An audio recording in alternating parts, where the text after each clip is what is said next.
Hello and welcome to Hashrocket World Headquarters here in Jacksonville Beach, Florida. I'm Paul Elliott, hosting the second installment of Ask a Rocketeer video series, where you can tweet your questions at us and we'll go around and ask some Rocketeers and get some answers.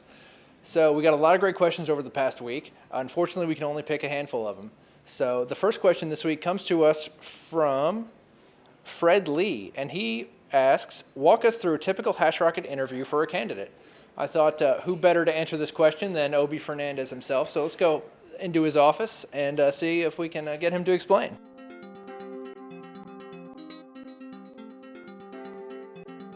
Hey, Obi. Our question comes from Fred Lee, and he wants to know about the interview process and how we interview candidates and how they get into the interview process to begin with. So if you could talk about that real quick.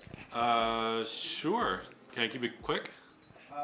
Pretty short. All right, cool, because it's not actually that complicated. I think one of the main criteria for getting into Hashrocket is to really want to work here. So the first step is really to email jobs@hashrocket.com and tell us why you think you're going to be a good fit as a Rocketeer.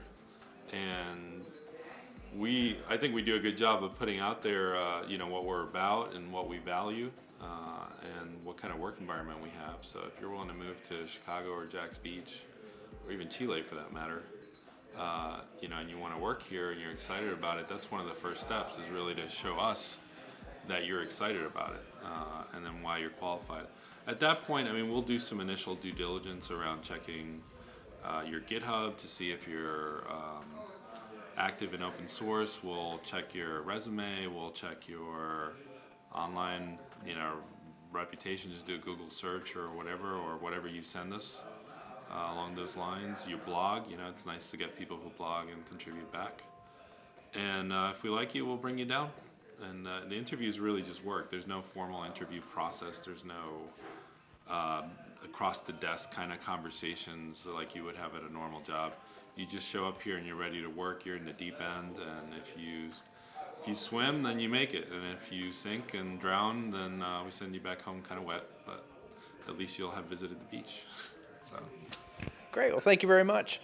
Yeah, the process probably sounds a little harsh, but it's really, really effective. We get a lot of great candidates, and it helps us really whittle down and really find the right people, because that's what's most important, is finding somebody who's not only a good technical fit, but also a really good personality fit as well. We have one last question, which is a little bit off topic, but the Crispy asks, where do babies come from? So we're going to walk around and ask some folks just where babies come from. Hey, Shane. Hey, where do babies come from?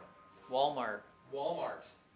Excellent. All right, let's go see who else we can sneak up on with this. Hey, Robert. Quick question, short answer. Where do babies come from? In what sense? No, you're too late. Mommies and daddies. The place where boys have a penis, girls have a vagina. Twitter. Storks. Sandra says storks. I'm not going to play this game. Uteruses. Storks. Women. Jesus, right? If you really want to work here at Hashrocket, send an email to jobs@hashrocket.com. Make sure you tell us your GitHub and your Twitter and your blog if you have one, and we'll evaluate all that. Thanks for tuning in, and keep tweeting your questions at us at Hashrocket, and next week we'll answer some more.